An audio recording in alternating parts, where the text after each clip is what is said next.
because I didn't know Greek. I really wanted to learn the language. I was a pretty terrible Greek, like insofar as like knowing anything about Greece or the culture or really anything. So that's why I came, to kind of get started. So when I came here, at first it was a pretty massive adjustment, like learning how to let life go in a more of a calm way and like the rhythm. But I still had this idea in my mind that moving from the United States to Greece would be like, it's the US, but Europe. Like, like at least in the United States, like those lines are, it's a very controversial issue in the pole community because you can't get around the fact that pole dancing started from strip clubs. Although there are people in this, like people, like there's a kind of a joke that like, if you like put a bunch of photos of someone like lined up like as they progress through pole, like day one versus like 3 years later, day one they're always like in these like athletic shorts and like this heavy Adidas sports bra, and then you like fast forward like 3 months. There's also a lot of people in the US that are very like connected to that. They might not be a professional stripper or a professional sex worker, but like absolutely they're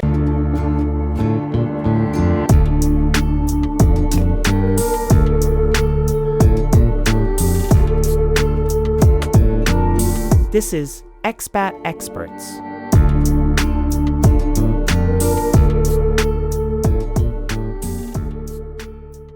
Oh, welcome to Expat Experts. Today we are recording here from Exarchia, center of Athens, very center of Athens, with Emma. Thank you for getting the place set up and accepting to be part of the podcast itself. Emma is originally from US, Texas, as far as I remember. No? You lived in Texas though? I've never even been to Texas. Oh. Yeah. I'm going for the first time to Texas in November. All right. Yeah. Where are you from? New Jersey. New Jersey, I went to school to university in New York, and I lived in New York for 10 years, something like that. So I think I might have mixed like, probably you post something about Texas at some point or something. And I don't know where I got the idea of Texas from, but so New Jersey originally. I saw that you lived, like you said just right now, that you lived quite some years in New York City, moved to Athens. You are by profession a journalist. Yes. But actually today in the second part we will be talking about pole dancing, which is, I suppose, a hobby right now. In Greece, in New York, I was kind of like semi-professional. I was teaching, performing, competing. In Greece, that's like died down a lot. So now it's definitely a hobby. But yeah. Nice. So without further ado, as always, don't forget to follow and Instagram, the social media, all of these things, but especially Spotify, YouTube, all the streaming platforms to always get the latest episodes going on. And with that said, let's go for it. Okay, I'm ready. The Expat, Episode 8 with Emma Varvaloucas.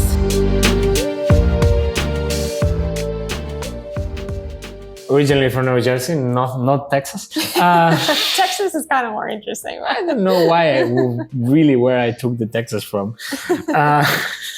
I never interviewed anyone from Texas, actually. It would be interesting. I mean, I'm for it. Yeah, sure. Let's find someone from Texas. If you're from Texas living abroad, leave him a DM. Exactly.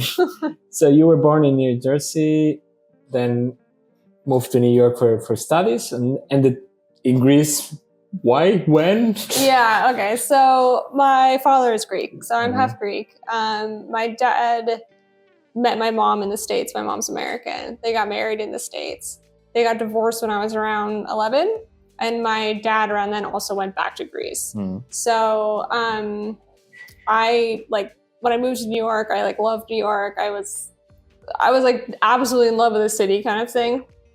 But 10 years later, I was pretty burned out. A lot of people, I feel like in Greece anyway, when I talk to them, are like, "You left New York? Like, are you nuts?" But it's a different, I think, concept of what people have in their head versus like what it's actually like to live there. So 10 years later, I was pretty tired. It was the middle of the pandemic. New York was hit like really hard by the pandemic. So there was just like, you heard ambulances like constantly, like all day, every day, people going to the hospital. And I was just like, I think it's time to try something else. So I came here. My father lives in the suburbs of Athens, and it was a big opportunity for me because I didn't know Greek. I really wanted to learn the language.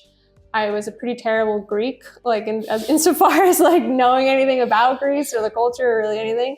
So that's why I came, to kind of get out of New York, try a new city, and to get closer to my roots here. Okay, nice.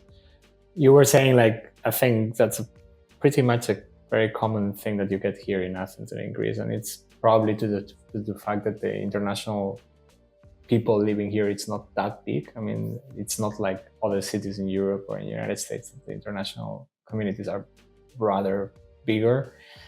And here it happens a lot. Like you say, I'm from Barcelona, I'm from here. And the fuck are you? Why are you here? No, like, and it's surprisingly also. But at the end, when you come from a stressful city, and I suppose New York City has a lot of things and a lot of opportunities, but at the same time, it never sleeps, as it's always said. No, and it's like always like vivid and this chaos and like the stress of the people running here from there and a lot of business related stuff, etc., etc. The mindset of coming here and the lifestyle of Greece sometimes fits very well to people. Was that your case? Like it brought you like this calmness of like saying, okay, everything goes chill.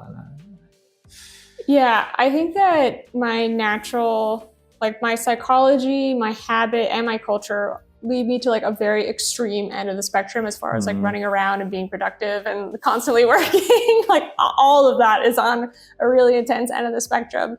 But you're 100% right that like New York is also so far on that spectrum that as you get older, I think like you really need to be making an insane amount of money in New York and be in like very certain industries for you to be able to manage your life in a way where you're constantly hustling, or just like when I was in my 20s in New York, I was working 3 different jobs. I was waking up at 5 a.m. to, I was hustling like very, very hard. And when you get older, like, that energy starts to dissipate. Drain. Yeah, 100%.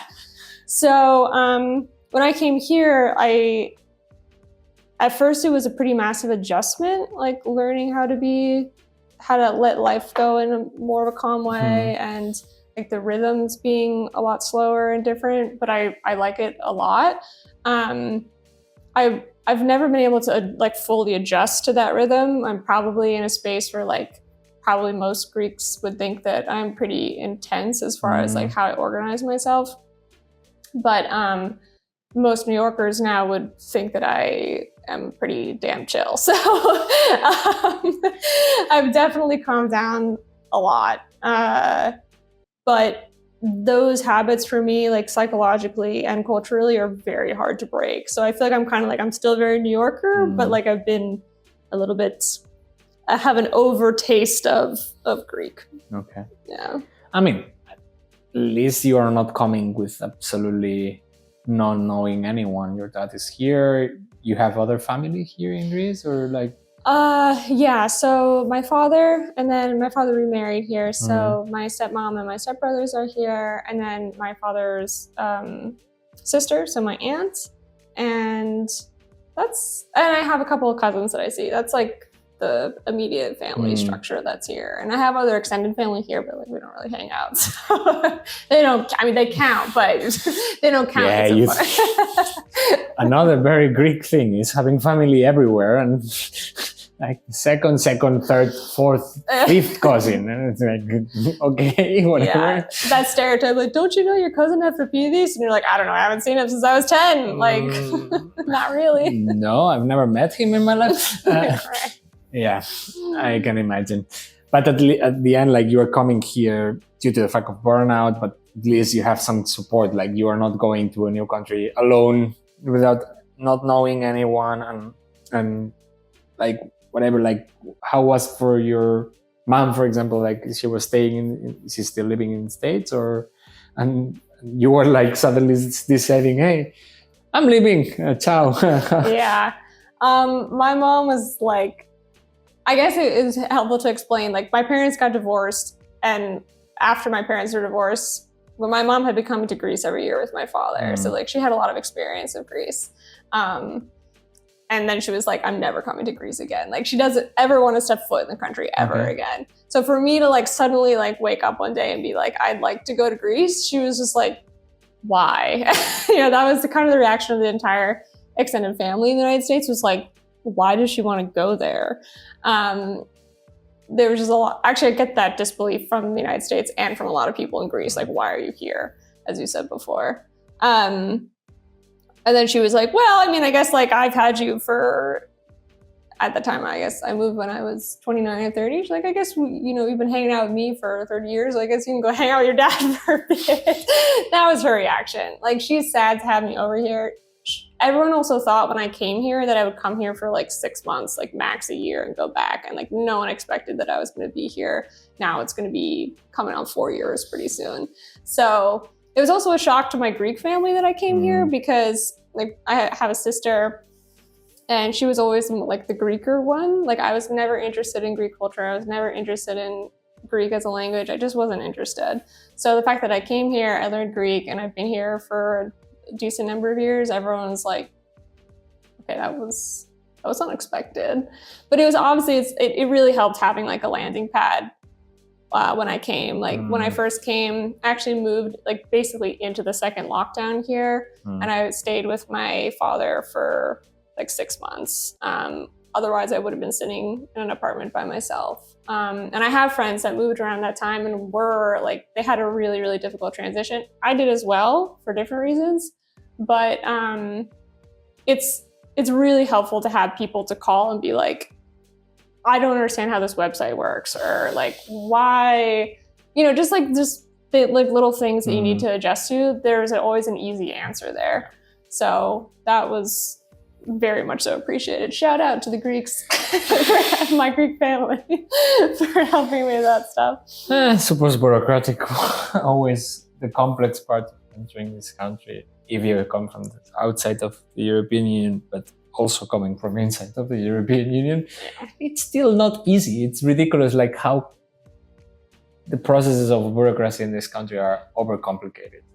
Even for European citizens, which doesn't happen in any other country in the European Union. You just enter it and do a couple of papers and they are set. In here, it's like, wait, like... It's crazy. I have an American friend here. So it was easier for me because I was already a Greek citizen. So it's like, all right, I'm already on the you books. had the nationality, okay. I did. That's so cool. A lot of that, like those wheels were greased. A friend of mine who's American and like does not have any EU citizenship, nationality, nothing.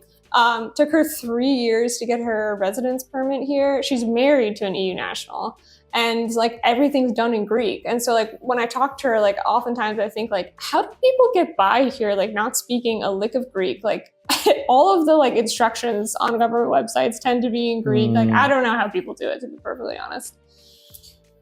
I mean, the fact that the Greeks speak a rather good level of English compared to other Italy, Spain, or like France or wherever, like it helps. But it's true that if you need to do bureaucracy and other stuff in your own, you're pretty much fucked because everything is in Greek.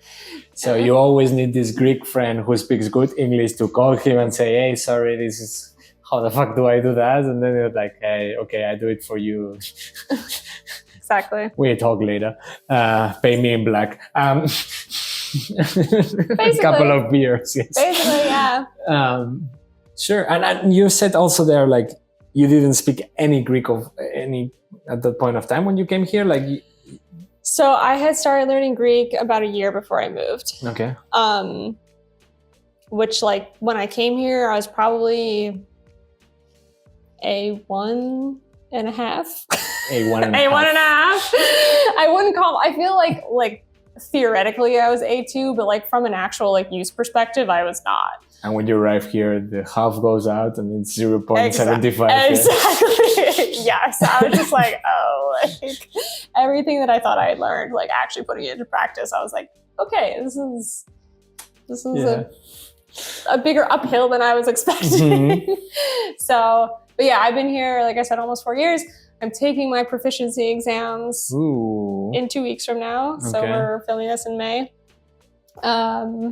So this is like the lower proficiency, like for people who've done the lower proficiency in English and doing the lower proficiency in Greek.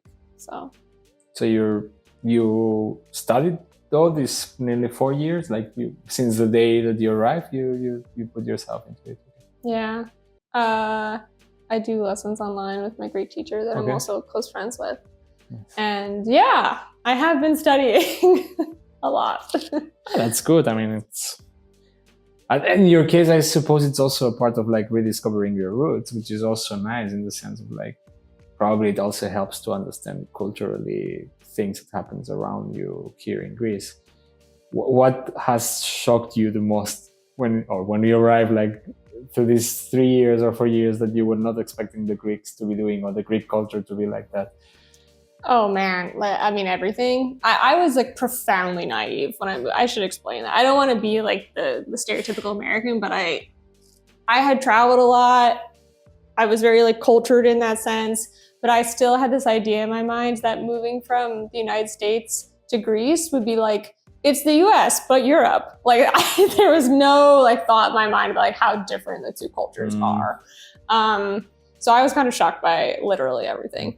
The main thing that comes to my mind was really like coming to terms with the level of distrust and cynicism here with the government and the economy and all of that. And also just like the media space here was really shocking to me because I'm a journalist. I'm like very into media ecosystems and information and all this stuff. And it was a really big learning lesson for me to be like, oh wow, the media space here is so anemic compared to the media space in the United States. Like the US has plenty of problems, but it's just a completely different world. I mean, also like I suppose the money and the media thing, it's much bigger in the United States because how many people live in the United States, how many sharing the same language. Right. From state to state, everything changes culturally wise probably, and things are done differently, but at least the language is the same one. So if you are more in a political tendency or another or whatever, you find your media space in there. Here in Greece, I kind of find that the TV here, it's extremely bad. Like, I'm sorry. You said it, not me.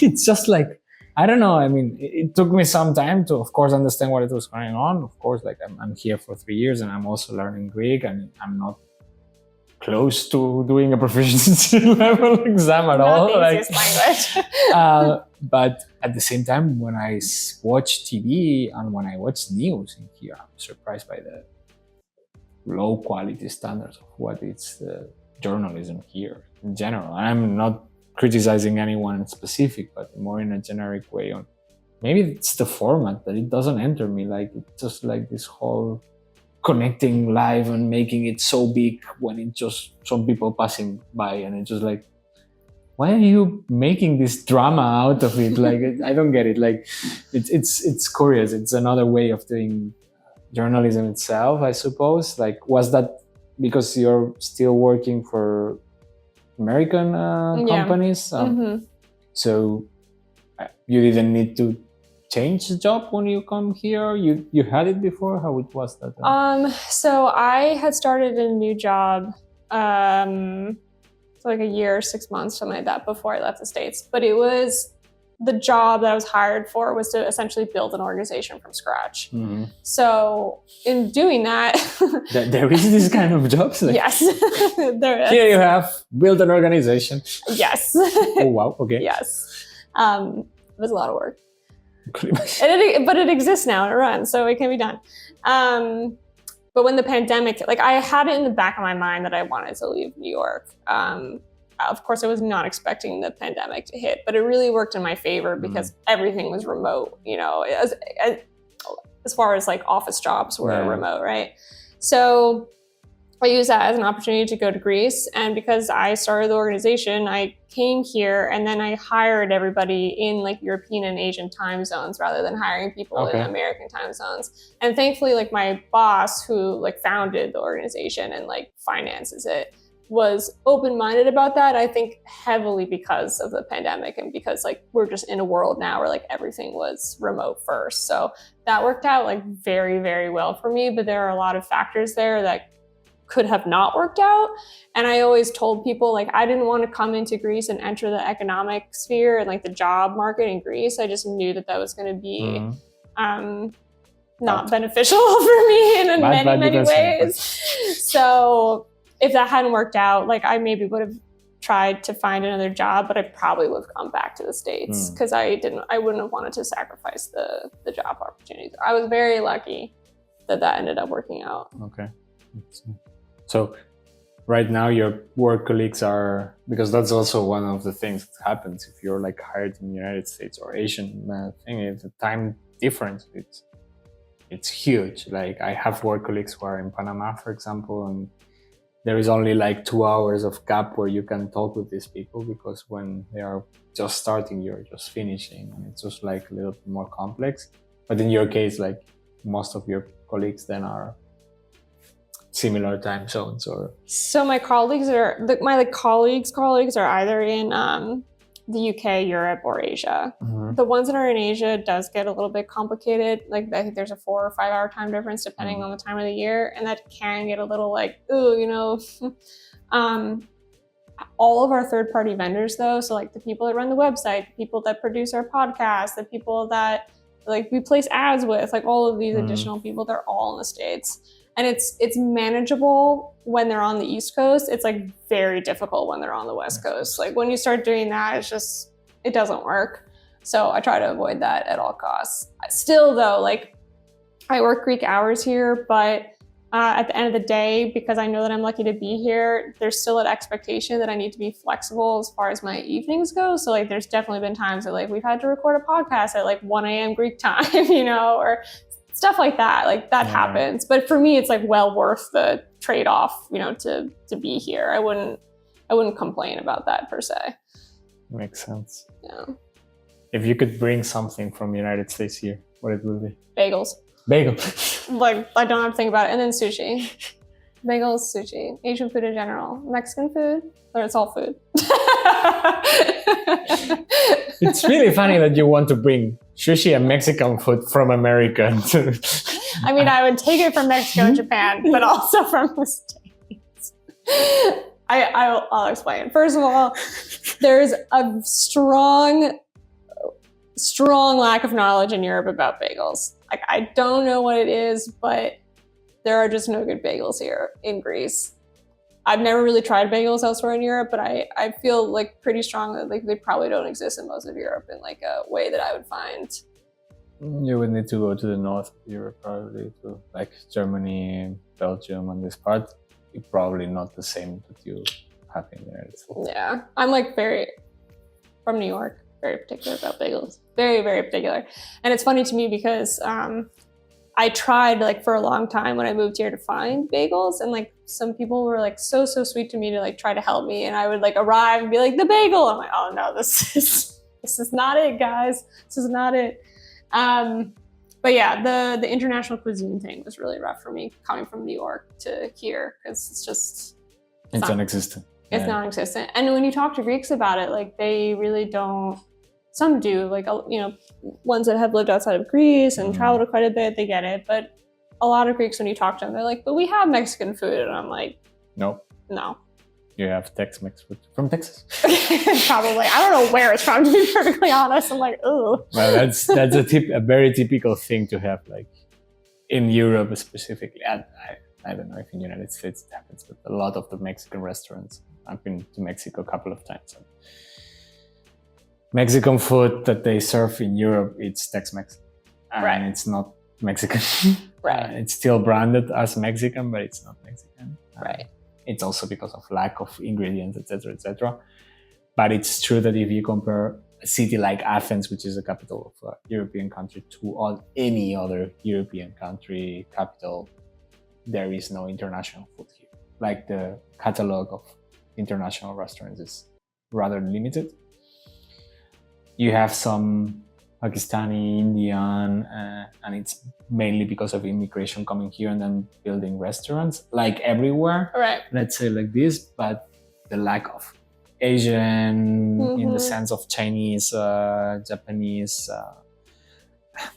any like Vietnamese food doesn't arrive. Thai, there is very, very few restaurants here. It's true. Yeah, 100%. It was really funny to me when I first moved here, and people would be like, "We're going to an Asian restaurant," and I was like, "Okay, like which kind?" You know? And they're like, "Asian," and then I'm like, "Okay, I don't really understand what you're saying," but you go there, and it is in mixed, fact yeah. Asian. And you're like, "Okay, like, but are you Japanese, Chinese, Vietnamese, or Thai?"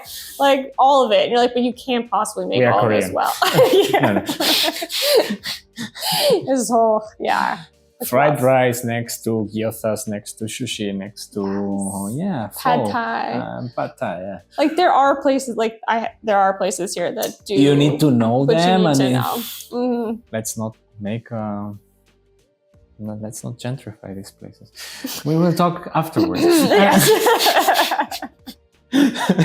You will Let's not be keep them receiving secret. restaurant recommendations on this podcast. And if you want to know the restaurants, you need to contact me. And give like.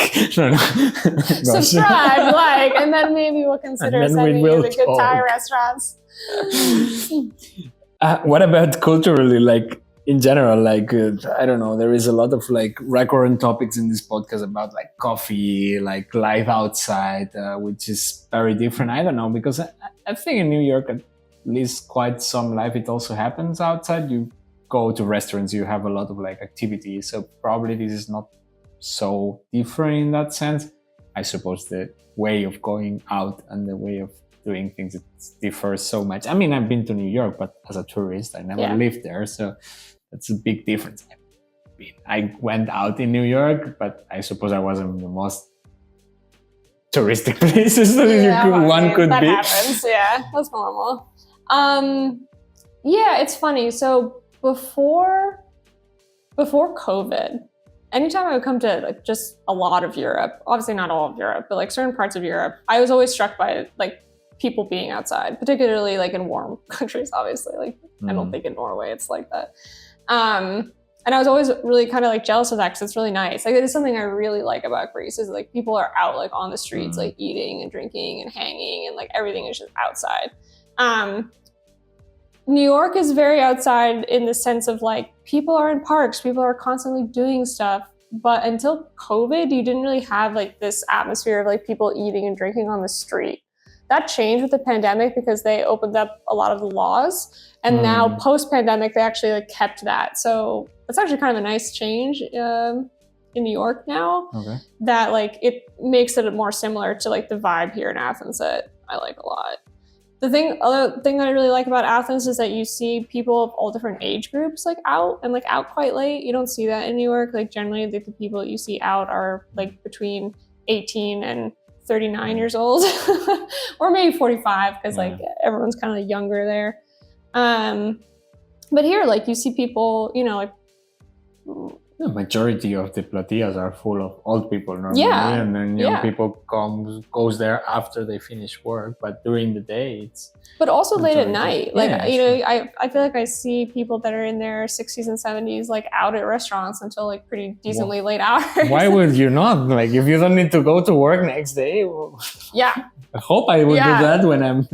But it's if not I like arrive. that in the States. It's not like that at all. No? I feel like I feel like we like hide away our old people.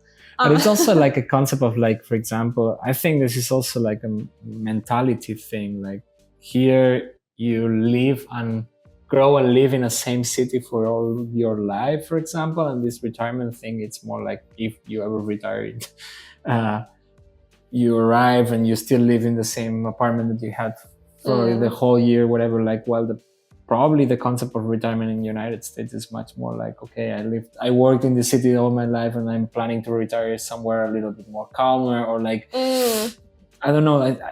I've never pictured, and probably it's also because of that, because the old people in New York doesn't go out that often also, but I also pictured New York as a city that it's transitory until a certain age. Right. That at some moment you say, fuck, this is too much. Yeah. I'm 70 years old. This city, it's way too much for the capacity that I have here. Yeah, I think you're 100% right about that. And I think it actually happens like long before you turn 70. It usually happens when you're thinking about having kids. That's the point where a lot of people are like, I don't have the money to pay for the space that I need to have kids. There's not a lot of outdoor space for kids. That all of a sudden you realize that you're living in a like really big city with crime. And you start thinking about things in a different way. So I think a lot of people leave around that time. But you're also, 100% right that people in the States generally, like, that's why there's the trope about going to Florida. You know, people get old and they go to Florida. Oh, God, old retirement in Florida. Good. My mom is actually retiring in upstate New York, so she's a little bit of a weirdo in that sense. But still nice, Ariane. Like, yeah, no, she's gonna have a nice retirement, but you see, like, you have the plan of retiring outside of the big cities normally. Like, here you retire whatever you can, probably. Yeah, it's also the economical reasons, most probably. Actually, if you compare it with that, and it's funny that you say like the age of kids and everything. If I ever think about having kids, definitely will never be in Athens, for example. So you're right, exactly. So it goes actually in the same direction, even if there is this like people outside and whatever. It's a mass concrete block. This city, like there is spaces outside in the sense of squares and everything, but when it comes to green spaces, this city it's lacking way too much, in my opinion. Or just sidewalks to push strollers on. Like it's not gonna happen, you know. I mean, obviously people raise kids in Athens, but it seems to me like hard. It's not an easy city to do that in. And neither is New York. It's also not an easy city to do that in. I think like I've been here for 3 years. The other day I was surprised because it was the first time that I saw a blind person in the streets. I was like, it kind of makes sense, because if there is a tree in a 1 meter side path, every 3 meters there is a tree in the middle of the side path, and you're a blind person, you're fucked. Like, it's literally what happens. Like, it's really complex to walk in the city being a fully functional person in all the senses. It is difficult. It's I had a knee injury like some months ago. It was a nightmare to walk around the city, like the hills, and every 2 meters a hole, and like, I really was missing like a flat city, like Frankfurt, like just flat, like a Holland. Just flat, like someone taking care of the fucking pavement of the streets, please. I have to say, I was kind of impressed when I moved here that they do like. Totally with you on like you're following the blind path, you know, like that raised area, and it's like a tree erupts out of nowhere. But I was impressed they haven't at all, because they don't have that in New York. I don't know how blind people function in New York at all. I mean, maybe there's something there and I've just never noticed, but we certainly don't have that like on the streets the way that Athens does. But to your point, I've also almost never seen blind people walking around. So. Or like disabled people, and I will say New York is very good at that. There's a lot of infrastructure for people with wheelchairs to get onto New York City public buses and the metro or subway. I've never seen someone in Athens in a wheelchair get on a public bus or the subway, metro. Now I'm flipping it. You don't need to switch your English for metro, subway. The Greeks and the New Yorkers get pissed about that. In New York, if you say metro, people look at you like, the what? Like, excuse you. And here also, they get really specific about the differences between the metro, the treno, the electrico, and the trolley and the tram. And if you get them mixed up, like, Lord help you. I mean, come on. You live in a country that literally has one line of train. So if you're complaining about trains, and sorry for the dark joke, but you have one line and you put two trains in the opposite direction. So I think you should be complaining about the train system, not about people calling it wrong. Wow. But sure. Trust me.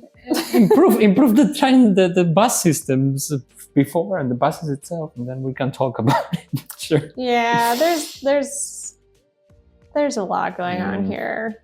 It's a good life, a lot to improve, though, of course. Like, I mean, they're just climbing out of the economic crisis, right? Like they just got back to like the GDP level. They're supposed to get back to it this year that they were pre-crisis. So, billions of dollars paid back to the IMF, still billions need to pay back to the various Eurozone creditors. Like I don't know. I'm sure there's lots of tax evasion, lots of money going missing from the top. So it's just like, it's kind of a wonder to me that anything happens at all.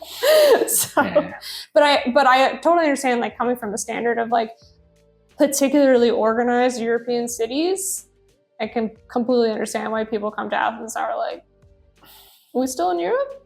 Are you sure? And people are expecting Santorini out of Athens and they're right here. That's the other typical case of people like, oh, where are the white houses with blue roofs? Definitely not in Athens. Like, I don't know if you've seen the social media videos that are like, when you live in Greece and not Greece. Like, I love those.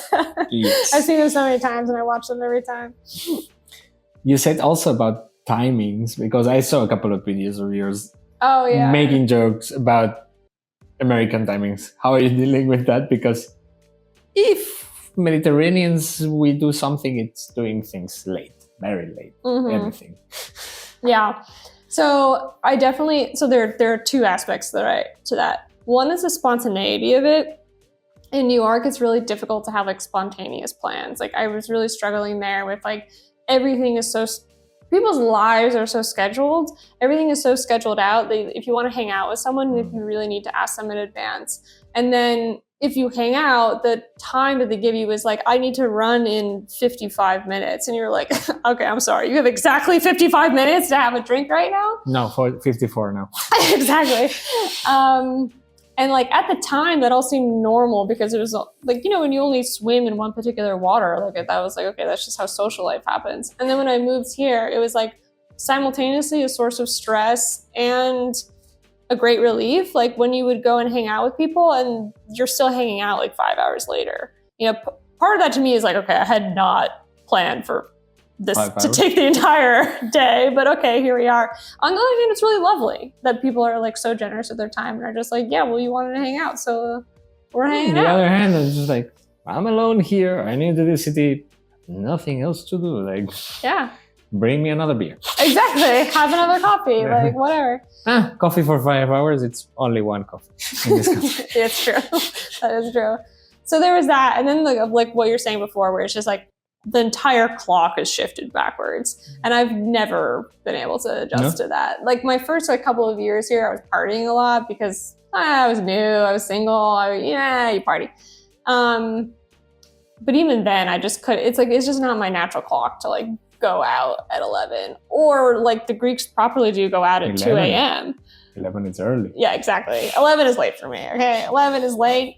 2 a.m. is crazy. Anything past 2 a.m. is like, this is my whole weekend. Yeah, I know. I have a good friend who says, even though we enter to the club very late, nothing good happens after 3 a.m. And that's because in reality, you are drinking since 10. The only thing is that you are doing it at a friend's house or someone else or a dinner or whatever, and then you go out at 12 or 1 or 2. Yes, it's true that you're entering the club at 1 or 2. But when you are entering the club, because the prices inside of the club are also higher, you're already fucking roasted when you arrive there. So normally you have to drink enough, and then with 1-2 hours of being in the club, and that's also very linked to we are probably, or Greeks and Spanish people now will kill me because they know how to dance or whatever, but generically Greeks are not the best dancers in the world. Oh, the Greeks are so bad. They just don't dance, and I don't understand why. I really love this concept of going to a club and everyone is listening, right? Yes, they just stand there listening to the music, and it's like, yes, with a speaker at home you can't do this without paying 20 euros to enter here, like. The other issue here is that I find it very difficult to find clubs that don't pretty much just play Greek music. So it's like, there is some. There are. It's not that they don't exist, but I find a hard time. And then it's too touristy or too whatever. Yeah. It's difficult to find a nice spot in the city to go out. It's true. I mean, it really depends on which kind of music you are in. Yeah, I think the easiest is loving techno and electric music, which I am not in the mood at all, but there is no lyrics, so there is no Greek music. That is definitely one of the solutions. If you really like electronic music, which I don't really. The other solution is to get with a Greek program, which I tried. I learned a bunch of the Greek songs. I got with it. That definitely helped, but it still does not. It's just not my vibe. And then what? You went in Bouzoukias every weekend, like? I went to Bouzoukia twice, and I will never go ever again. Maybe I would go to one of the like really traditional ones. You know, the more like a dinner situation. But to the big like pop. It's extremely expensive. Oh, it's also just like. It's just not for me. It's not for me. I went once as a cultural experience, twice because I was too dumb to learn from the first time, and that's enough. It. I can get it. So before we jump to the second part, if it's okay for you, I always do like a little bit of like this or that questions. Like if you have to choose, what would you stick with? New York or Greek food? New York, because it's everything. Every country I've ever thought of or not thought of, they have that in New York. So like New York. And they have Greek food. Not very amazing Greek food, but they have it. The weather here or there? Here. Here? Yeah. Okay. So no snowy winters in New York. It doesn't really snow there anymore in the winter. You know, like if it was like some beautiful white Christmas moment, like maybe. But I'm like a sun creature. I'm a beach creature. So the heat here is oppressive and it's rough. But I prefer the weather here. Nice. Yeah. Like lifestyle in America or here? Here. Yeah. More chill style. Lifestyle, I prefer the culture in New York, but I prefer the lifestyle here. Okay. Yeah. That was one of the questions, like culturally wise also. Culture, New York, all the way. I am a born and bred American. I have a very American mindset. A lot of people have asked me since I moved here, like, so do you feel like, you know, like you're a Greek here? And I'm like, no, I feel like really absurdly American here. Like very aware of my own Americanness. But we didn't touch on this, but I can't, like, New York is a very, very open-minded liberal place. So like to come into a rather conservative culture here was like definitely shocking for me. And sorry to say, I prefer the New York. I feel you. Missed a little bit the freedom mindset of Barcelona in that sense. Yeah, is it more open-minded than Athens? 3,000 times more open than here. I mean, here, believe it or not, they have a big influence still of like patriarchy, the church being involved in there. Yeah. Politics are still very old-fashioned, and you can feel it a lot. Like I've never felt that Athens or like whatever, it's an unsafe place to live. Even being a woman, I don't feel it like too much of a hustle or whatever. Or at least when I talk with my girlfriend about it, she feels safe here in a lot of senses, which Barcelona sometimes is not the case. But I think the cultural circles and the political mindset of Barcelona, it's much more open-minded and much more like, I don't know, I don't want to call it liberal because it's not really liberal, but it's more like we advance a little bit more in terms of LGBTQ community, in terms of feminism, in terms of like, you notice that a lot, especially with the conversations with people. Yeah, 100%. Yeah. Same. I would say like, as far as the street harassment and safety goes, that I feel safer here than in New York, which I feel like is backed up by stats, just like flat stats. But I get harassed with much greater frequency here than in New York. I feel like there's a greater level of cultural awareness in New York about that, where here it's just people like ogle at you and make hissing noises, and like it's very... The cat talk, it's higher here. Yeah. But you don't feel as much the pressure of like insecurity level as in New York. Like in New York, there's always like, you really don't know if someone is armed. Like you really don't know if someone has a weapon. You really don't, like, it's something really bad could happen. I feel like less so here. Until you go to the Peloponnese. No. Maybe Crete. It's a wild stuff in Crete. The only part that was never invaded in this country was money, and we all know the reason. They are crazy as fuck. Yeah, that is true. I am thinking a lot about Athens. Like, in the wilds of Greece might be a completely different There is people armed. situation. Yeah, that is true. I remember reading about, like, this was years ago, like some guy went into one of the government body offices, I don't remember, somewhere in Greece, and he was like armed with a machete, and I was just kind of laughing to myself. In the States, they would not be armed with a machete, you know? They would be armed with a fucking assault rifle. Yes. So. Which it happened also in the capital. They entered with assault rifles. That was a thing. Happened also. That was a thing that happened. Yeah, I Not can't deny machetes. that. Cool. So if it's good for you, we jump to the second part of the episode. Okay. Pole dancing. That's a whole new field for me. The Expert, the art of pole dancing.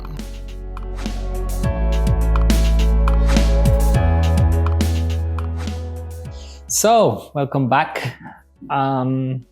We were just talking about your life and how you arrived here, but in between there, I think in the introduction, we talk about what it's now a hobby, and back in the time you were doing it semi-professionally, or pole dancing. It's a whole genre. I think it's going up. At least I don't, here in Greece probably not, but I have quite some friends in all over Europe who are now starting doing pole dancing and everything. It's something that some years ago a lot of people didn't even know what it was, or related too much to strip clubs and not as a sport or a discipline of anything. Very sexual, blinded thingy. How does it come that you I started it? How did... So I was a journalism major in school, and for one of our final projects for this one class, we had to do like a long form story. So we were going around the class like pitching what we wanted our story to be. And I wanted to write about ballet because I did ballet until I was like 16 also. Like I was hoping to go professionally into being a ballet dancer. That didn't work out in a shocking turn of events. Anyway, so I wanted to write about ballet, but the girl in front of me that was also pitched about ballet. And in journalism class, like it's really not a good look if you like double pitch something. So I was like, okay, like let me just like think of something on the spot. And I had just so happened to have watched a YouTube video the previous day of like one of the OG like American pole dancers, Janine Butterfly, which will mean probably absolutely nothing to people listening to this podcast, but will mean something to any pole dancer who's watching. She's like one of like the really like big like first pioneers of pole dancing in the United States. And it was like the most incredible video I'd ever seen. I was like, this is insane. Like she's so flexible, so strong. Like I had never seen people doing that before. This was like 15 years ago at this point. And so I pitched it. I was like, well, I write about pole dancing because like at the time in the States, it was going through this like surge of popularity. And that's how I started taking classes because I went to do it for the journalism project. So I like brought a friend with me and we took the class, and then I was like, I like really love this. I got really hooked on it, and I just kept going. So I had a dance background, like I just mentioned. So it was really nice for me because I had done ballet until I was about 16 or 17, and then I hadn't danced, you know, between then and when I was in school. So it was nice for me to like find another dance outlet. Come back. In a very different way. So yeah, so I don't know, I got like super into it. I got good enough to start teaching at the studio that I was going to. I did like a certification program through there. And then I started teaching in other studios, competed a little bit. I started performing. Me and my friends in New York, we started this, it's kind of like we call it an open mic night for pole dancers. It's called Pole Play New York. It's been running for 7 or 8 years now. It's like one of the like, sort of like multi-year running shows for pole in New York. Like, so if you're in the New York pole scene, you know it. Yeah, so very heavily involved until I moved here.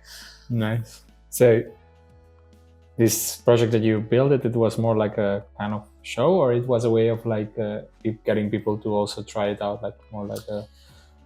So it's both. So the thing about pole dancing in New York at the time was that if you were not a professional pole dancer, like hardcore competing and getting gigs and performing in that kind of way, the only space that you really had to perform, and like even just like for your friends to come watch, was in a studio space. Like, so you're in a dance studio, and it's like you're watching a recital, right? Which is nice. There's nothing wrong with recitals, right? They're nice, but it's a different vibe. What we wanted to do, and this was originally my friend Gab's, like her bright idea, and then she brought me and 2 other friends into it. She was like, I want to put on a show that like anyone can dance in. You don't need to be a professional. You don't need to be like amazing. Like, it's literally open to anybody who signs up. But we want it to be in like a bar or a club. So it's like, it's in a much different environment than a studio. So that was the big idea. We started holding it at a club in New York. It was like really popular there for a few years, and we changed venues. Still popular. We had to stop it a little bit during COVID, but that's how it is. Like now it's like, it's really well known in the pole scene. So like people know to go and sign up for it. And it's really fun.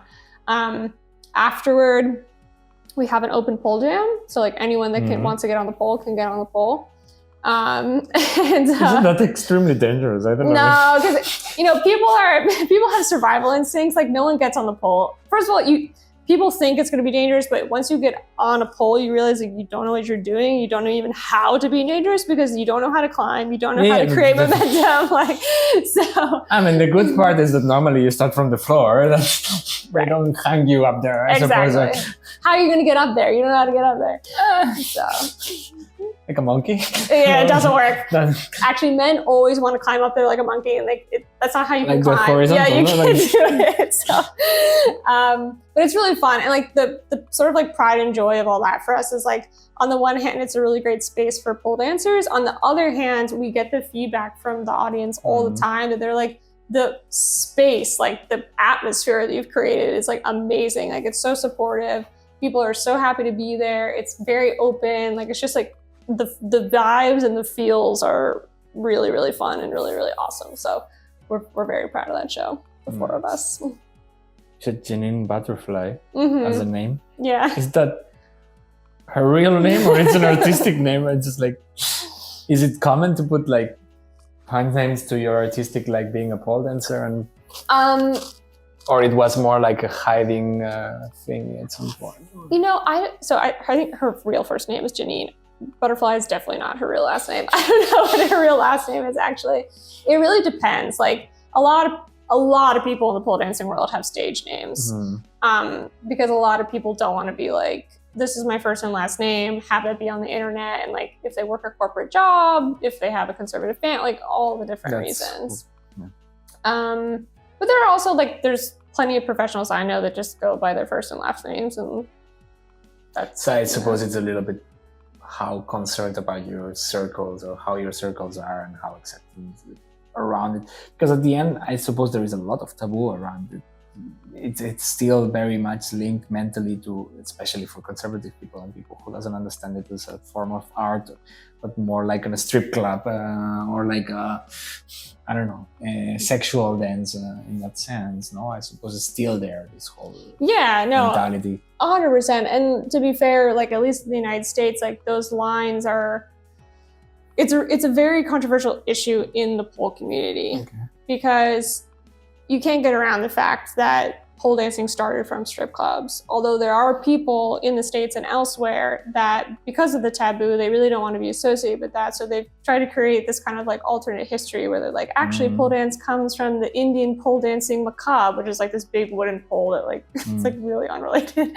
Or like this other thing, you're like, come on, like that's not where it came from. You just look at the history of like who started the first pole dancing studios in the US, like most of them were strippers.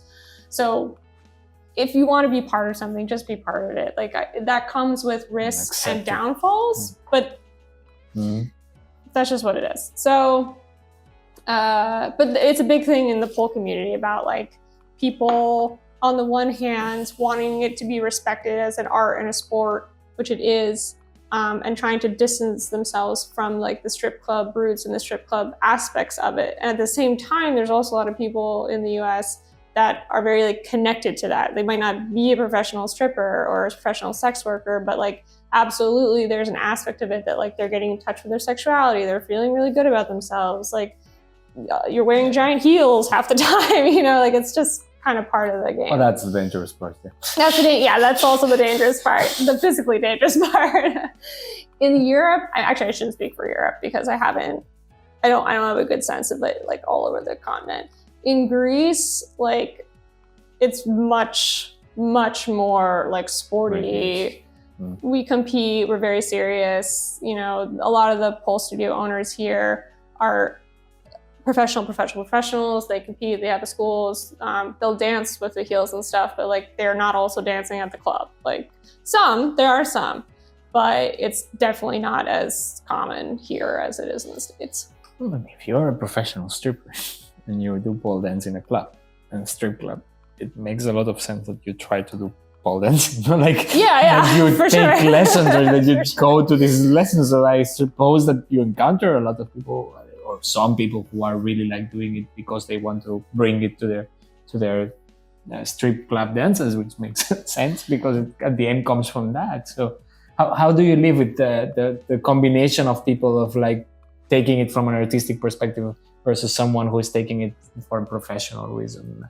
Yeah, for me personally, like I love all of it. Like I've had like my own issues with it insofar as like problems at work, like in my professional life, or like people seeing stuff that I post on the internet and sending it to my family. Mm-hmm. Like you kind of have to be willing to take the shit.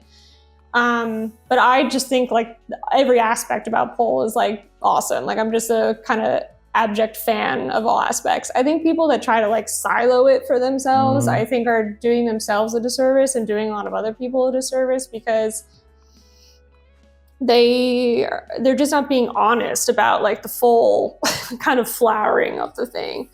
I think there are also people that like, for instance, there are people that are really into it as a sport and want to compete with it. And that's just where their energy is, but that doesn't mean that they have kind of bad feelings about anything else. Like that's also like totally fine.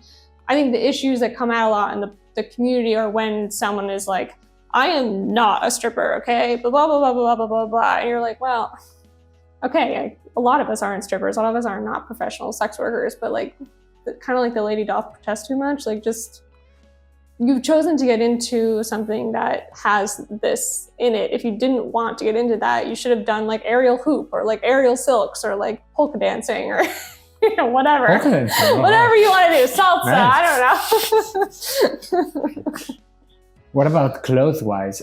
I suppose there is much of it like, because at the end, if you wear too much of like places where you need to put pressure on everything, it gets slippery and therefore your grip, it's not there. So I suppose a lot of the fact that there is less clothes in pole dancing, it's also due to technical reasons around it, no? Yeah. Well, yes and no. Technically nowadays, because it's a small portion, but like there are some, for instance, Muslim pole dancers and things like that. They have created like pants and shirts and stuff that will stick to the pole. But that's like a new technological development. What you said is 100% correct, which is like, yeah, you need your skin out. Like material does not stick to the pole. Like if you want to grab on your elbow or your thigh, there's a lot of holes on the thigh. There's a lot of holes where like you're on like the back of your leg in weird ways. Like you need to have your skin out. And it can definitely be like potentially dangerous if like you think you're going to grip something and you're not going to grip something and your head's back this way, you know. Exactly, you can fall down directly in your head. Yeah. No? Or strip, like get something stuck in the pole and then the other part is slipping and then you fuck up elbows or like... Like, so that's, on the one hand, like that's 100% true. Like you need to have your skin out and it's basically impossible to do pole if you're not in at least like short shorts, and even short shorts sometimes like don't give you the grip that you really need, and like a sports bra. That being said, sometimes I feel like people ask the questions is like there's sometimes an attitude of like, oh, you're not wearing that to look like a hoe. You're wearing that because of safety issues. And it's like, well, yeah, but also like maybe I kind of also want to look like a hoe because it looks hot. Like there is that a lot of aspect self-esteem also in the sense of yeah, like people like there's a kind of a joke that like if you like put a bunch of photos of someone like lined up like as they progress through pole, like day one versus like 3 years later, day one they're always like in these like athletic athletic shorts and like this heavy Adidas sports bra, and then you like fast forward like 3 years later and they're in like this micro thong fine lingerie next level. You're like 300 euros the piece. Yes, of course. Yes. Okay, I get it. And that's like that's part of the fun, like that's part of the like, I don't know, like it's almost like a fashion show sometimes. Like respecting your body also, and like yeah. I suppose it's a lot of like accepting yourself and like getting nice lingerie, which is also like and getting this who can get mad at that? No, but it's true. It also because your body changes. It's expensive though. It is expensive. But yeah, your body changes, like you get more comfortable with it. Like it's a whole like process. And I think that's why like women get very into pole dancing, like very emotionally and like kind of psychologically into pole dancing, the way that it's not as common to get into like I said, like aerial hoop. Lots of people are really good at aerial hoop and they love aerial hoop, but there's not this kind of like stickiness to it, I think, with particularly usually with women. Also, obviously there are male pole dancers too, but is it, I suppose the proportion is very unbalanced right now. Yeah. And how different it's like the techniques and the style on a pole dancer, male than female, like because I suppose it's not the same kind of posture, it's not the same kind of movement, it's completely different. Or so in pole dancing, like most, not all, most of the men who do it are gay men. So a lot of the style that you see on women is also a style that gay men are doing. Like there's lots of gay men that'll dance with the big heels, and like it's a really similar style. Pretty much queer environment, or what do you mean? It's not only like the way of doing, but also the way of dressing, like doing a whole queer performance in the sense of like using that as an art of queer. Yeah, like you mean kind of like queer representation? Yeah, for sure. Like, and even just in a technical sense that like, it's not like, for instance, in ballet, if you watch ballet, what the women do and what the men do have very specific roles. Yes, it's like very separate. Like they do different moves, they wear different shoes, they do different tricks, they just completely different. In pole, there's like that demarcation isn't there like that. There's some differences because men tend to have more strength in their chest, and like there are tricks that like really beginner male pole dancers can do really easily that I'm like, oh, God damn it, like just because but then these tiny legs doesn't hold. Also the hair is not helpful, the man hair on the legs is not helpful. Anyway, there's not that like strict line there tends to be similar, except for there are some like very rare examples, particularly European, Russian male straight pole dancers. They kind of do have a different style in that it's like very acrobatic, very flippy, very like really intense, like strength stuff that it's just a lot harder for women to do. Rigid military style, eh? Yeah, not so much rigid, but more like parkour, parkour style. Yeah, I know how to do the flag. Basically. They do some crazy shit though. Like there's some famous, there's a Spanish guy, I forget his name. There's a Russian guy I'm thinking of that like, they're always just fucking doing crazy stuff. Like they're jumping off a boat and like flipping onto a pole and you're like, okay. Why the boat? I don't know. The Spanish guy is, he does some cool stuff. He just broke up with his Spanish girlfriend who's also an amazing pole dancer. They were like pole power couple for a while. I feel it's like a kind of world where everyone knows everything and even the small details. Oh gosh. Yeah. That's dangerous. That's very dangerous. There's a whole, it's also like because of social media these days that like I can personally talk about people I know in New York because that's my crowd and I know them. And then there's also like this whole social media world where like we can all talk about people that we've never met and like, but we know who they are. Have you heard they break up? Yeah. Exactly. Or like, why pole dancing? Did you hear about like this guy? They didn't like how his competition scores came out. Like that's a whole. Oh gosh. Yeah, Okay. Yeah. How does it work though? Like, do you kind of create your own circle of people that you go competition wise, or you present the competitions individually? Like, it is more like in a sport of like, even if it, of course, the dance most of the always individual.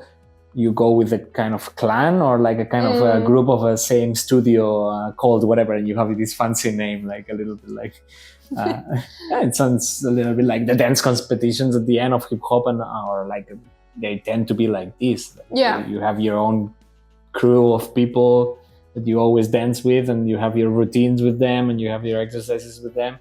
Is it the same in pole dancing? Yes and no. Like when you go to a competition, you do tend to go like with your other studio people, but you don't tend to have group dances in pole the way that you do like you said in hip hop in competition anyway. You might have like a showcase where you have a bunch of people at once dancing, but it's just like the technicality of pole. It's very hard to have a group act because how many poles do you have on the stage? Usually you have 2. And it's hard to put up more than that. No, it's more meaning in the sense of like someone dances and then you finish your act and directly the other person enters into the pole, like and that's like team. a routine thing. They don't do that, and I don't know why. It could be kind of fun. Because hip hop, like if you see breakdance, for example, they do the circle of battle. One dances first, then the other responds, and the other thing. And I don't know if pole dance is also the competition. It's in that sense, like that one responds to the other, or like you are really competing with other people, like individually or as a group of people. How do you do the points, for example? It's more like ice skating style, where it's like one person does their thing and then the next person does their thing, and then you all get graded and the person with the top score wins. It's more like that style. I like the breakdance idea though. Like there's no real reason why you couldn't do that and like separate out like studio versus studio or something like that. That would be fun. I'm into that idea. Let's hold that. But no, that's generally not how it's set up. They do usually have like, you can do doubles categories sometimes, but it's usually an individual. And they give you like, every competition has a different scoring standard. So like, that's another thing, because it's such an underground and like small thing. It's not like an ice skating where there's a central body and they're like, this is how you score. It's not like that. So like different competitions might place different value on different things, like difficulty of tricks, like originality of combinations, like flow and rhythm. So there is no official organization or standard anywhere. Oh wow. Okay. There's one that's trying to get pole dancing into the Olympics. There's been, I forget what they're called, but they are very important. That's how important they are. They've been trying to get into the Olympics, and I'm sure then there would be a standard of scoring. And there's another the biggest competition organization is called Pole Sport Organization, and they run competitions like literally over the world, and they have their own standards. But it's not like, it's a very particular like carving out in the industry. It's not like everyone follows their standards. It's just, it happens to be a large organization, but it's a very decentralized thing. Yeah. What about the originality that you were saying in that sense? Like how much is grabbing something that someone else has done before versus inventing something in your own inside of the pole dancing? Like when you arrive to a level that you are competing and you are semi-professional, etc., do you really invent new dances? Or yeah.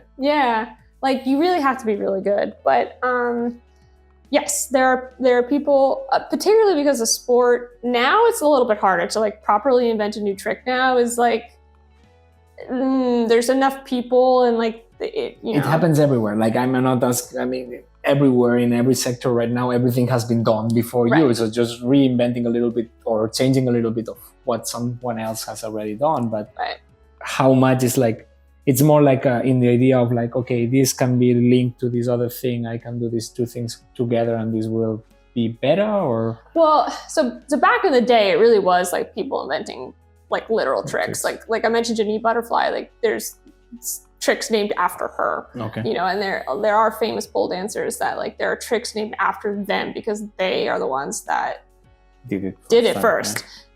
And that wasn't even too long ago. That was probably like even 7-10 years ago. And even like maybe 5 years ago, like people were still doing that. Now, as you say, it's more people looping things together in unusual ways. People, if you have, like I said, extreme strength or extreme flexibility, you can do things on a part of the spectrum that like most pole dancers can't. And just the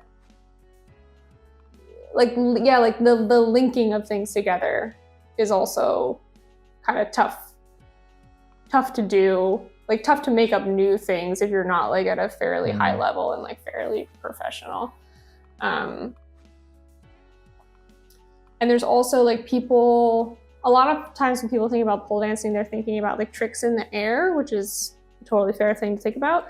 But there's also like a lot of people being inventive and innovative with styles that you see like around the pole, like not on the floor also, but there are a lot of styles where like you don't do a lot of inverts, you don't like really go up the pole that much, but it's primarily dancing in heels on the floor. Not on the floor, but like you're standing on the floor.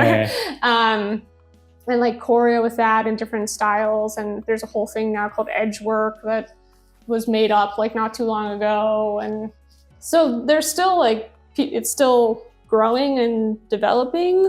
But as you said, I think like the more people do it and the bigger it gets, the less that's going to happen as time goes on. Makes sense. What are the core skills? I mean, you said already, flexibility, strength. That's for sure. I mean, in the end, I think strength is a big part of it, probably. No, also like holding, and must be hardcore to like muscle-wise and preparation-wise. How like do you need to be like fit? I assume in some way. Like, but do you prepare outside of the pole for doing pole?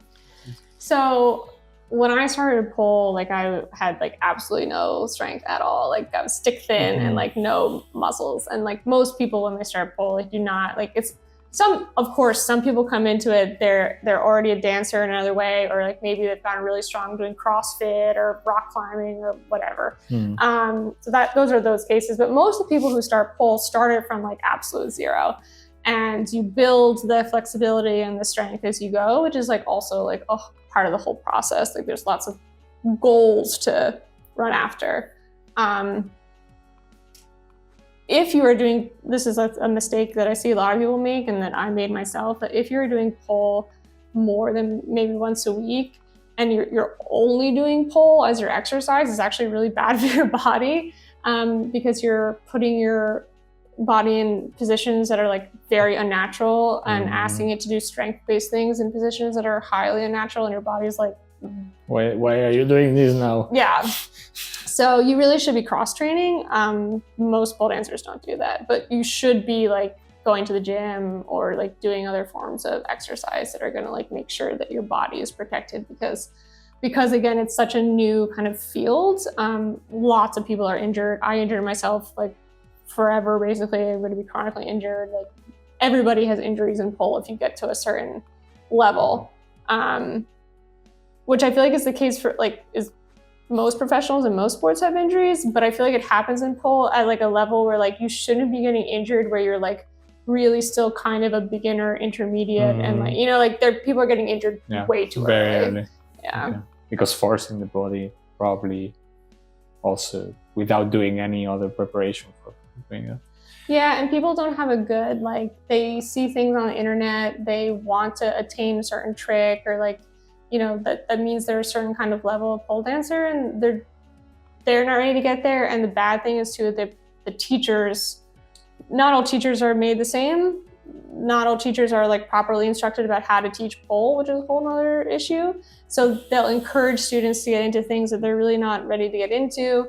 Like when I was teaching, I was really huge on like, if you can't invert by yourself, meaning like if you can't deadlift your body, like your hips over your head, you have no business being in an inverted position. Like you should be able to do that by yourself. Whereas here in Greece, like the attitude about that is very different. Like if a teacher can like get like hold Get you your up. weight up, or if you like kick and like grab a foot to like get your body up above your head, like that's totally acceptable, which like for me it was a very like okay, like that's not how I would do things, but it's not my studio, so you know.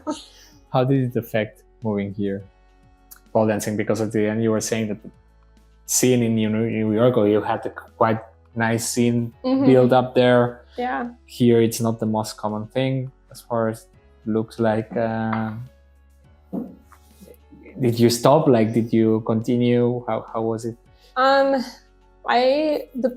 the transition for pole for me was probably like the hardest and the most disappointing transition that I've had moving to Greece. I will say before I say all of this, like there are exceptions to all this information. Like there's a studio that I go to pretty frequently in Ballet called Pole Essence, where like a lot of the instruction there is amazing and like they're very good at what they do. And I taught there for a little while in Greek, which was crazy. Wow. But anyway, I have had a really hard time here because like the standards of how pole is taught here is like very, very, very different, as I was talking about before. I've been to pole classes here with heels, so it's like an additional, like your body should really be warmed up, where the teacher like doesn't even lead the class through a warm up. I'm like, I'm sorry, you want people to do this cold, like completely cold, just like jump, like no. Like, It feels really unnatural. Like any flexibility, like even just a simple flexibility exercises, like absolutely any sport that requires a little bit of flexibility, you would do warm up. Of course, like we like literally warm your body up. Like it's particularly if you're above 20 years old. Like some of us are not 19 anymore. So that's been hard. Like I really just don't agree with the teaching methods here and the teaching style and things like that. And it's also just the community is a lot different here. In New York, like the studios were first and foremost like community spaces, meaning like people were really in community with one another, really supportive, really positive, and like very just like you made friends there. Like here, I don't know if it's because I'm not Greek and like that's also been an issue, but anyway, it just doesn't have the same vibe. Yeah. It doesn't have the same feel. People go there and then leave, and that's all. Yes, and they don't like in New York. It was very. This probably seems like a small thing, but in New York, usually after a class, like the teacher puts on a song and they're like, let's all freestyle together and like see, you know, do the combo that we learn or whatever. And so there's an artistic expression and like an inner thing that like went along with the class, whereas here it feels very like I'm here to learn a skill or do a sport or to work out or like whatever, which is like great. It's just not what you're looking for. It's not a community-based thing. Yeah, it's not what I'm used to, and I really miss that. So, oh, but you're still doing it. That's something at least. But I am still doing it. Like I said, I've had also a lot of trouble because I'm really trying to learn Greek, and a lot of the times when I go places, people want to speak to me in English. Sometimes it's like a tick, like you know, they hear an accent, or like I stumble over, you know, my Greek is obviously not perfect. I stumble over something or whatever. They go into English, or they're like, this is a great opportunity for me to practice my English, where I'm like, I'm trying to fit in. Like, I want to be here and experience the class how everyone else is experiencing the class. I can understand you just fine. I can ask you questions just fine. Like, we don't need to be speaking English. Like, can we not? And that's been like a very, very difficult thing. Cause like, I feel like a zoo animal because they'll like talk to the class and then turn to me and say it in English. And I'm like, I understood you. Like, you don't need to repeat that, you know? So I'm still doing it, but it's hard because I feel like now I'm doing it to try to maintain what I had, which I haven't. I'm like far, far, far below what I used to be able to do. Versus in New York, it was like very internally motivated. Like I got so much joy out of it. I always wanted to go to pole class. I was there like constantly. It's here I kind of feel like I'm pushing myself. Like, okay, you're going to be upset if you like lose all of your skills. So yeah. I know the feeling. Yeah, okay. You've had a similar experience? Yeah, I mean, we play futsal, which is indoor football, 5 versus 5. And the level here, it's lower. I got the injury now. You also get older, Yeah. things get a little bit more complex, and it's like you lose a little bit the motivation that you had 100%. Yeah. when you were in a country where it was more common, where you had more friends inside of the team, or this kind of stuff happens. Yeah. And like you said, you also want to go and like see your people. It's different like when your people aren't there. Nothing to complain about this here. Like I have a wonderful team with wonderful people who accepted me really quick, and in that sense I was really, really lucky because it felt like really easy in. That's nice. It's a little bit sad that probably my last season here, I had this knee injury. It was the end of this season. I don't know if the career in general, so we'll see. Oh man, I'm sorry. It's what it is. Well, if I can give you a pep talk, I also thought I had a career-ending injury when I was in New York, and like I still have it, and it's still a problem, but it's more manageable than it used to be. I just had to go on a long journey of PT and all that stuff. No, I think I'm going a lot into physio, and then it will probably not be the end of career. It will be just like a slow down. I mean, I played professionally for some years, and being at that level, I cannot maintain that anymore. So probably relaxing a little bit, and maybe taking other things in. That's okay. Yeah, that is okay. It's just a different phase of life, and it'll open up new doors. Yeah, definitely. Talking about tips, like any tip to anyone who wants to start pole, like not only here in Greece, but if you think about New York or whatever, like. Yeah. I think like don't be afraid to. Like I think people have a similar conception in their mind as what you asked about. Like, do you need to be strong before you go, or do you know? And the answer is no. Like, come as you are. It doesn't matter if you haven't gone to the gym or the exercise class in 5 years. Like that's how I started. I hadn't done anything in years, and most people start like that. So if it's something that like piques your interest for whatever reason, like just go do it. And I'm complaining about the atmosphere here, but it is like generally speaking, like particularly in the States, like a very welcoming, open, like everybody is welcome kind of community. Nice. Well, with that, if there is anything else that you can say, maybe using a little bit to do promotion. I think you are in social media under Emma in Athens. Emma in Athens, yeah. I had a exciting like TikTok account for a while. I was posting on TikTok, and it was like much more successful than I ever thought it would be. And then I got scared, and people were weird to me online, so I stopped. But if I ever start again, TikTok and Instagram, Emma in Athens, and I think that's it. Cool. Yeah. Thank you so much for your time and for accepting again the invitation, letting the space. Of course. Doing it. Thanks for having me on. It was a pleasure. As always, we are in Instagram also as Expat Experts, Facebook, YouTube, Spotify, TikTok. For whatever reasons, I have 0 views in all the videos because I think TikTok is tired of me. They're like, a little bit, like enough of you. Twitter, now called X, blocked my account. So really? Yeah, everything is going really well. Like, is that so? Yeah, I have no fucking idea why, but I'm suspended and I cannot post anything. So I will see. I will deal with Elon Musk at some point, I suppose. But in the rest of social medias, you can follow the podcast and of course listen and watch the episode in Spotify, YouTube, in the glorious HD of YouTube, and in all the other streaming platforms such as Apple Podcasts, Podimo, etc., etc. We are always there. So yeah, follow us and thank you for listening. This is Expat Experts. Support this podcast by listening us in Podimo and subscribe in Spotify and YouTube.